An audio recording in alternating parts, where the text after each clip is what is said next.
This is Sports Jam. I'm Doug Doyle. We're talking about soccer today. The FIFA Club World Cup is underway. The FIFA World Cup itself is coming to the U.S. in 2026, with the final to be played at MetLife Stadium in East Rutherford. Major League Soccer is continuing to grow. It is an exciting time for soccer fans. Leader of the Graham family's investment in Major League Soccer through the Philadelphia Union franchise, Richie Graham is actively involved in building the highly regarded Union Academy program and founded YSC Academy, an innovative and first of its kind soccer specific school for elite soccer players from grades 6 through 12. Richie Graham is arguably one of the biggest investors on every level in U.S. soccer. And he's our guest today on Sports Jam. Richie, great to see you. Thank you, Doug. I'm happy to be on the show and look forward to chatting soccer. It is a super time to be involved in soccer. You have to be thrilled. Let's first start out what's going on. You had five Union Academy kids playing against Trinidad just the other night. Yeah, that was exciting to see. Um, five boys that we started out with us when they were most of them 8 and 9 years old. So to watch them grow and you know express themselves in the game has been really fun to watch. So now with the club FIFA Club World Cup underway, we're going to talk about that. We're going to talk about the World Cup itself. We're going to talk about the Philadelphia Union and MLS. I'd like to start with the Philadelphia Union because the team is leading the MLS right now, not just the Eastern Conference, but the most points in the entire league. That has to get you pumped. Yeah, super excited. Coach, Bradley has come in and has done an amazing job, and um, the guys are playing incredibly well. Things are looking really good for the club, and it's always Jim Curtin was an amazing coach, and he was with us for 10 years, but it was time for a change, and you never know in those moments of transition what will happen. But we feel really fortunate with the commitment and energy level with Bradley and sort of how he's grabbed this group of guys and pulled them together, and the culture's strong and they have a clear idea of how they want to play. The game model is very focused. So it's been a fun season to watch. A lot to happen. So we're only part way through. So but it's been very exciting. Winning breeds success. It also breeds fan involvement. How happy have you been with the Philadelphia Union fans and how the season has just progressed?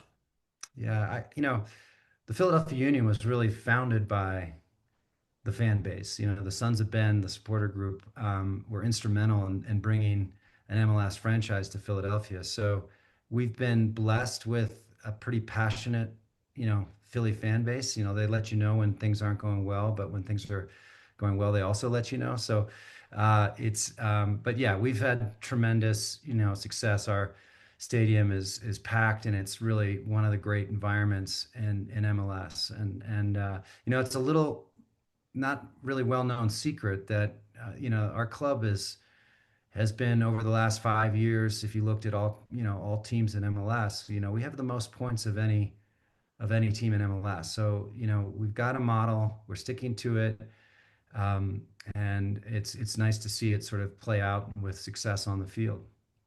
Richie, before we talk about the state of soccer, let's talk a little bit about you.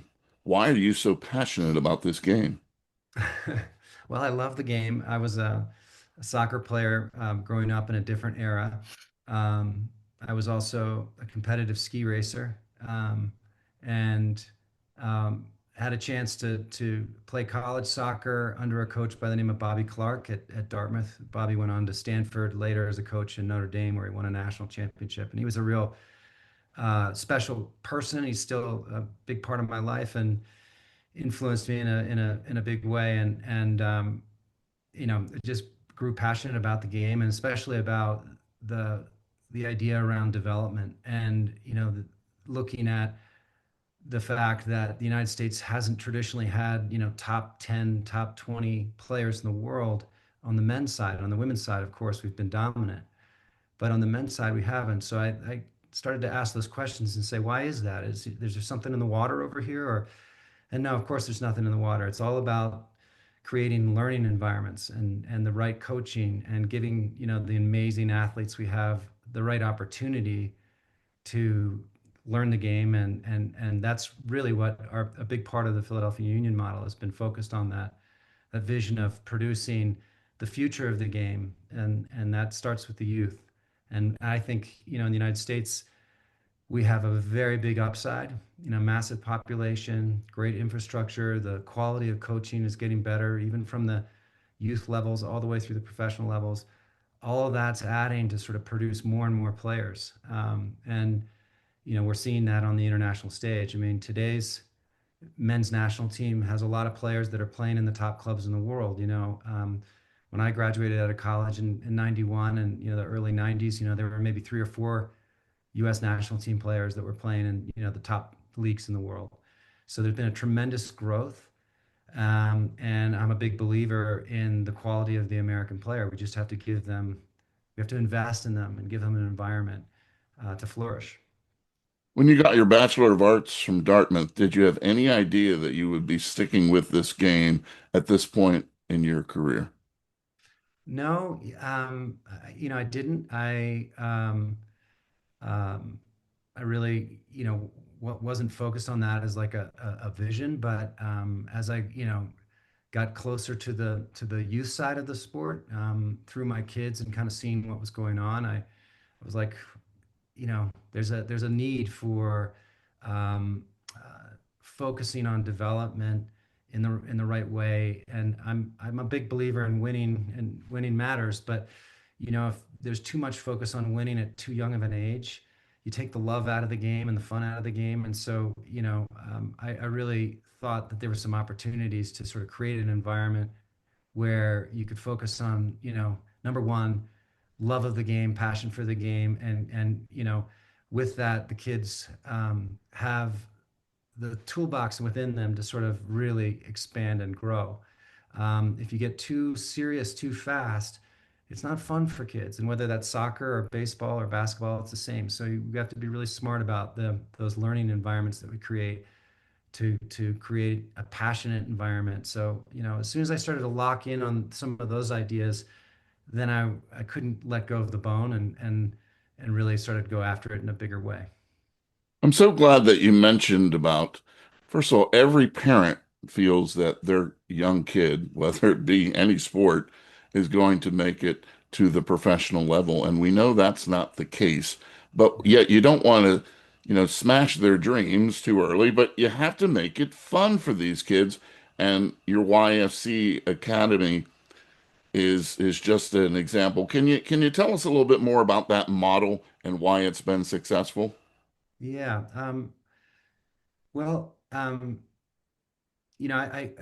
don't believe that you can solve elite player development in this country and in any sport without also solving the education. So, you need to sort of do both. And so the idea was to launch a high school for elite soccer players. And if you want to be a world class in anything, whether it's the arts or soccer, a musician, you need a special environment where you can, come in the morning, you can train, you can go to school, and you can train in the afternoon, and that's what YSC Academy provides, a very unique environment where the education and the sport can be aligned, and they're not fighting against each other, but they're actually aligned, and your schedule can be worked so that you can pursue your passion in your sport. And so, the reason it's been so successful, I would say, is the center of the bullseye is culture, culture, culture. And we have some tenets that are a part of YSC Academy, which are also a part of the Philadelphia Union, which are, we really believe that the student athlete should own their education, that they should be the builder of their education, both on the field and in the classroom, meaning that they take ownership of their learning, and education or learning isn't something that's done onto them. We actually, bring them into that and say, let's do this together. And so that culture piece is um, a really powerful point. Our head of school that we've had from the very beginning, Dr. Nuha Ahmed Lee, is an incredible individual who's really created a special environment. But what's happening in the classroom, translates to on the field, and what happens on the field translates to in the classroom. So it's a really nice environment, and I think the culture is a big piece that if you spoke to a Brendan Aronson or Mark McKenzie, some of the kids that are boys that are playing for the U.S. men's national team right now in the Gold Cup, I think they would tell you about YSC as a cultural experience. And I'm really proud about what has developed there. We've had some 150 graduates now. Many have gone on to sign professional contracts, but most have gone on to use their soccer to get an education and to go on to get a scholarship and play D1 soccer. So there's been some amazing stories of kids that, use their soccer to get an education, and that was a life transformational opportunity for them and their families. So we've had some great success with the school, and we keep on pounding away. Yeah, it's a great story, but everybody wants to win the World Cup. Everybody wants the U.S. men's national team to be a success. You've talked about, the women. We have people like jerseys like Ali Krieger and Trinity Rodman behind me.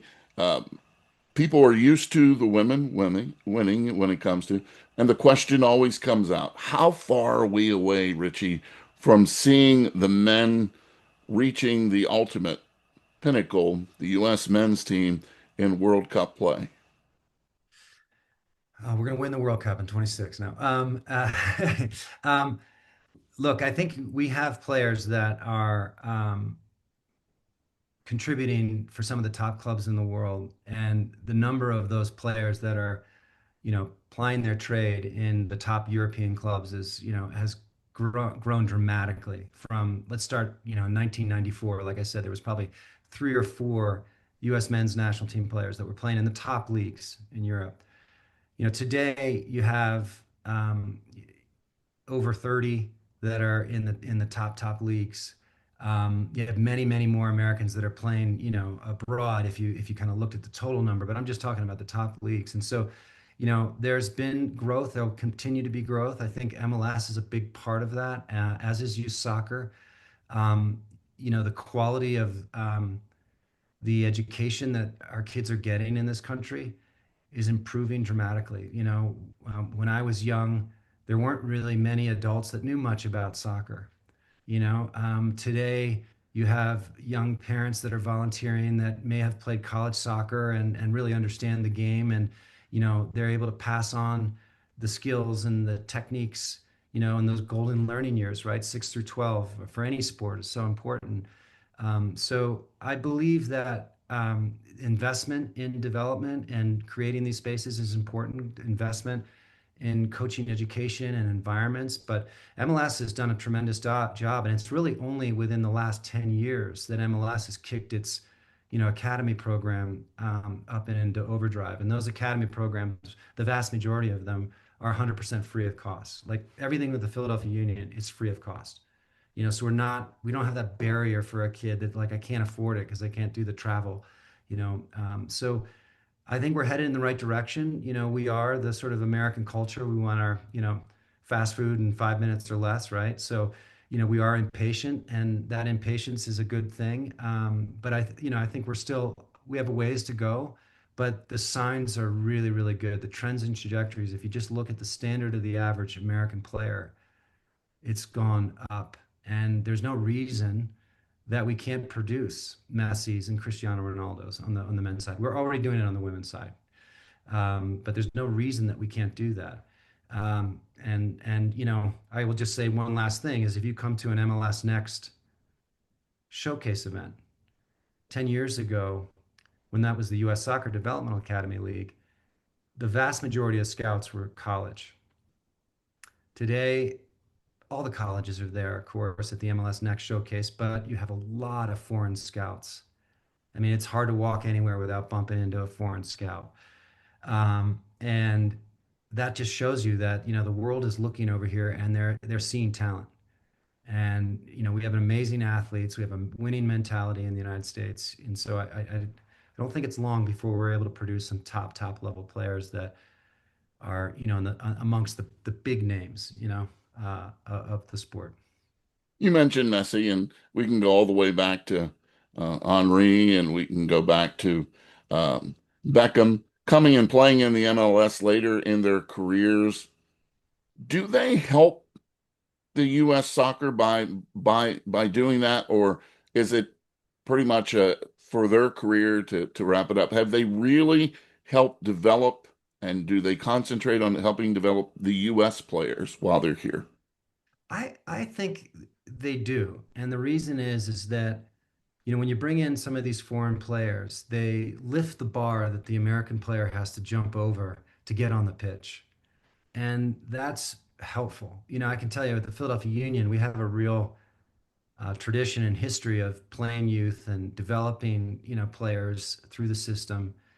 But that they still have to jump over that hurdle. And when you bring in foreign players, it raises the level, especially the stars when you're talking about a Messi who is still producing on the international level. I mean, he's older, but he's able to produce. The way I describe it is maybe when he was younger, he you know, have 15 significant impacts in a game. Today, he might only have two or three, but they could be two goals, right? Or three goals, right? So, he's still able to make an impact. But I do think they help. I think there's a balance there. You can't go too far, you know, um, you have to sort of provide a space for the American players to sort of develop. But in my view, it actually helps.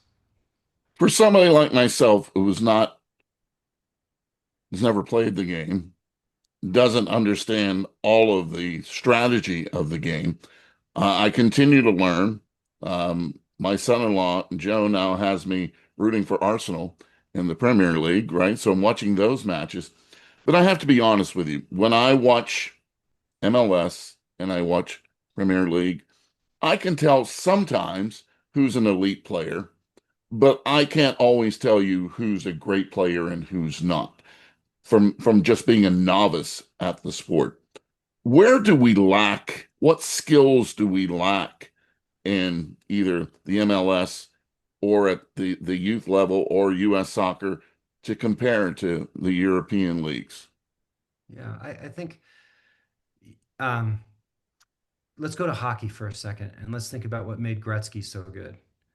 Gretzky wasn't the biggest, the strongest, or not necessarily the fastest skater, but his game IQ, his vision was unparalleled. And I think the future of soccer players in America are we have incredible athletes, and but it's that cognitive player that sees what's happening around them. Soccer is a sport where it's like a Tom Brady. If he drops back and he, is able to, in his prime, look and he sees the field in an instant and he makes the right decision 9 times out of 10, right? Um, Soccer is like that every time you get the ball. At the higher levels, the space gets tighter and tighter, and the decisions need to be faster and faster. So developing cognitive players that think faster and see the field, that's kind of where things are moving. And I think when you look in general, and maybe it's because they're so immersed into the culture of the game and growing up around the game, you find some of the European players are, and I'm making a general comment here, so this isn't, applicable for all American players or all European players, but in general, sort of that game IQ is a little higher. And, but that's changing in the US again, as these developmental systems are coming in, MLS next, and the academy systems, and you're creating high level environments for learning, the game IQ is growing here in the US, but it's something where, we're not getting outrun or out jumped. You know what I mean? Um, we're not getting, effort. It's not like we don't give as much effort, but that the technical skills, like we've closed the gap on the technical skills, in my era, there were a few top level American players who could, that were technically on that level. But today, there's many more that have closed the skill gap. And if I took you to watch some of the little Union juniors who are 9 and 10 years old at, over in Chester at our setup, you would be amazed. They're so good. So we've caught up on the skill side, but I still feel like on the game intelligence, the soccer IQ piece, the cognitive thinking, we have some ground to cover. And that's for me going to be the difference maker. Your analogy to Tom Brady really helps me because I think of Joe Montana because I'm a huge Notre Dame fan. And when he was at Notre Dame, I don't think anybody, we knew he was a winner, right? But I don't think anybody knew that when he went to the 49ers, he would become this, one of the greatest quarterbacks of all time. But he did have that vision. He never really had a strong arm, but he could see the field. So that helps me to, when the way you've described it really helps me understand the game so much more. And so, as we are with the FIFA Club World Cup, what should we be paying attention to? What should the fans who are getting ready for the FIFA World Cup in 2026, what should we be watching? Who should we be watching, and why? Well, first you want to watch Team USA, right? And support our country and those players. But the World Cup is it's kind of a sleeping giant a little bit in the States. There's a lot of folks that aren't soccer people that don't know much. They know it might be coming or they know a little bit about it, but when it's here, I think it will be um, very fun because it's not just what makes the World Cup special is not just what happens on the field, but off the field. And the Dutch fans and the Italians and just the whole sort of environment around the World Cup is similar to an Olympics. It's very festive. So that sort of world party is going to come to North America, and I think people will love that and it's fun and so there's an energy around the World Cup, and as it builds, it's a tournament where it's like a knockout tournament like in March Madness or something. As you get further along, the drama and the stakes are going up, and there are always seemingly new players that arrive on the world scene that no one ever heard about, and there's whether the stars are producing. So there's all the drama that comes along with that in a World Cup that I think will be really fun. So it will be fun to tune into, even if you're not a full-time soccer player, just to sort of catch sort of that energy. I believe, from teams to watch out for. I mean, there's some amazing teams anywhere, but Spain, for one, for me, they've got some very young players who are very dynamic. You can never count out Brazil.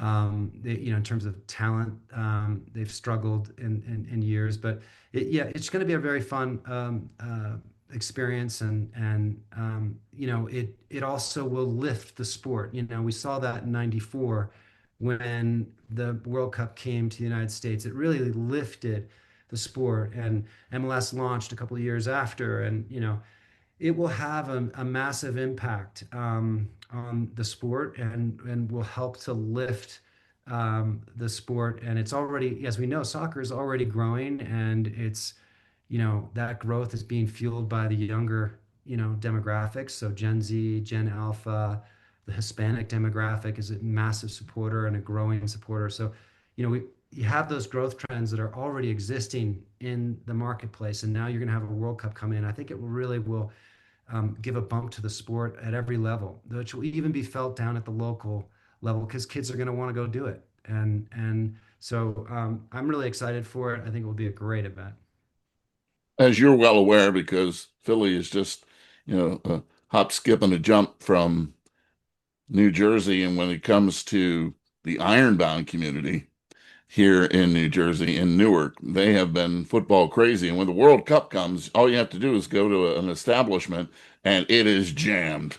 They are rooting for Portugal, they're rooting for their respective teams, and it's insane how the World Cup feeling is. Now, with the World Cup coming to the finals being played at MetLife Stadium, it's going to be an opportunity for not only the fans who are crazy, but as you mentioned, people who are just learning about the game. It's going to light a fire, there's no doubt. Could the fact that we have the World Cup coming to the US and to the finals in New Jersey, do you see that really producing down the line? That's what you're all about, is training young kids. Is this going to speed up the progression of possibly us catching up to the rest of the world?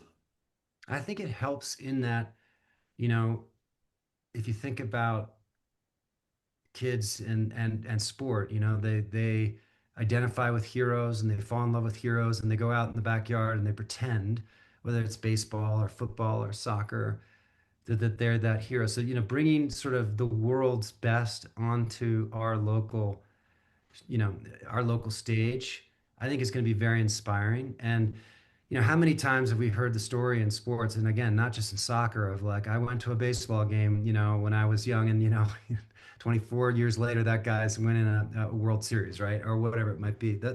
So there is, I think a reality around sort of the inspirational element for for young kids, that will really help. That's what I mean by that lift. I think it sort of just provides energy into the ecosystem, which I think is going to be beneficial.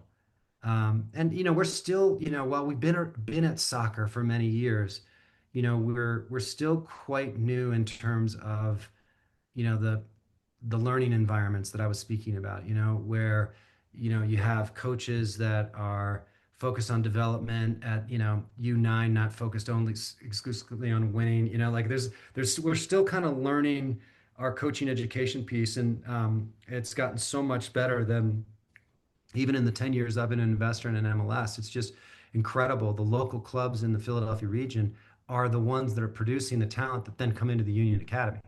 So it's all interconnected. For soccer coming up on 6 years now, what do you want to tell us about branding and business related? Because you're involved in this whole investment idea of the sport. What would you like to say about for soccer? Yeah, well, For Soccer is an agency that that essentially helps brands connect with the American soccer consumer. And as I was in the weeds on the player development, um, thinking about how do we produce a Michael Jordan? How do we, what do we need to do? And there's the school and there's the Union Academy and all that stuff. I started to think like that's everything that I'm talking about there is inside the white lines. But equally important is everything that happens outside the white lines, the storytelling around sport, the intersection of fashion, music, and culture, and how fans engage with the sport. It's not always just like to see the highlights. And so I had the idea to launch For Soccer, and went out and found much smarter and brighter people to sort of go run it. So I'm not involved in the business on a day in and day out, but they essentially work with brands to guide them to sort of say, here's how you can connect with this American soccer consumer. And there are many different flavors of American soccer consumer, right? So, this group has expertise and has done some incredible things working with big brands, to help do the storytelling side of the sport. And that's equally important. For me, it's the North Star is if we want to elevate the sport in this country, we have to do all the player development stuff. We have to do the coaching education stuff, inside the white lines. But we also have to think about how we market the sport and how we make it more accessible and how we tell stories around it, to connect with brands. And there's a lot of brands that are already looking at the sport and saying, wow, we want to connect with that young consumer. And we know that they care about soccer. So soccer seems like a good vehicle. Help us figure out how we can reach that consumer through some type of soccer activation. And that's what For Soccer does. Before I let you go, the Mount Rushmore of U.S. soccer, according to Richie Graham, Ooh. would be what four players, and who's that player that's edging his way into Mount Rushmore? Oh gosh, that's a tough one. Um, I'd have to say, um, for me, you have to have Landon Donovan for sure. Um, oh gosh, it's so difficult for me to name just um, you know, one or two players. But let me just let me put it this way: we don't have a Mount Rushmore yet. So we're in the game of trying to create those environments to develop that. And I think come back to me and let's do this in 20 years. And then let me answer that question. Because I think and at that time, we'll have some names that we can, that put up there. And that's not to knock any of the incredible players that we've had that have sort of built the pathway for these young players now. But rather than singling out like, one or two or three or four, I just sort of say, let's, my focus is on like, what can we all do to create an environment that gives these talented youth players, whether it's on the boys' side or the girls' side, an opportunity to become that new superstar. So that's where my focus is. And that's a fair answer. So I will accept that, Richie. I Thanks. do have one other quick question. We had Tim Howard on the show not that long ago. Goalkeepers. How do you how do you know who's a good goalkeeper? I mean, how do you develop goalkeepers? I mean, what are you looking for? And are we okay for the United States as we head into the World Cup when it comes to goalkeepers because there's so much pressure on them, much like goaltenders in hockey? Yeah. Well, I think goalkeepers um, are the farthest back, so they see the entire field. So they need a commanding presence, and they can, the best goalkeepers figure out a way to save a shot before it's even taken because they've repositioned their defense, and so they need that commanding presence. They need to be, technically, there's the shot stopping capabilities that you would see like in a hockey. But then distribution is also really important, meaning that, it used to be that goalkeepers could pick everything up with their hands, and now they have to use their feet. So having a goalkeeper that not only can make those, incredible diving saves and, tip a ball out from going into the upper 90, they need to also now be able to use their feet. And in a lot of ways, they're starting your attack, right? So that distribution and, those skill sets. So, when you come back to how do you develop that, you got to also look at profiles. It's difficult to be a high level goalkeeper, probably at 5'1", right? So you need that height and strength to be on those corner kicks. You're in the mix. You're able to grab and snag the higher balls. You have the big arm, like wingspan. So there is some profiles that you'll look at, and then you develop the footwork and the distribution skills, and you develop the shot stopping by so that's how you sort of what you look for, and how you develop it. Well, because of investors like Richie Graham, the U.S. continue to get closer to the European play and continue to have success with the Philadelphia Union and the MLS. And more importantly, kids are learning about the right way to approach the game. Have fun first and then continue to grow. And Richie, I think that's what you do best. And I appreciate that as seeing youth groups in all sports. The kids need to have fun so they don't burn out too early. It's been a pleasure talking to you. I know that you're going to be just loving what's happening on the pitch all around you in the next year or so and beyond. Thanks for joining us on Sports Jam. Thank you so much, Doug. I really enjoyed it. Have a good day.